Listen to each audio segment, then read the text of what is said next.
فأخرجنا من كان فيها من المؤمنين فما وجدنا فيها غير بيت من المسلمين وتركنا فيها آية للذين يخافون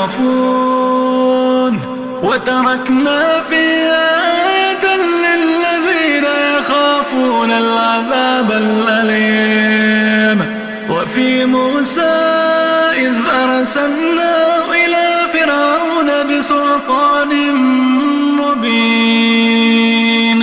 فتولى بركنه وقال ساحر أو مجنون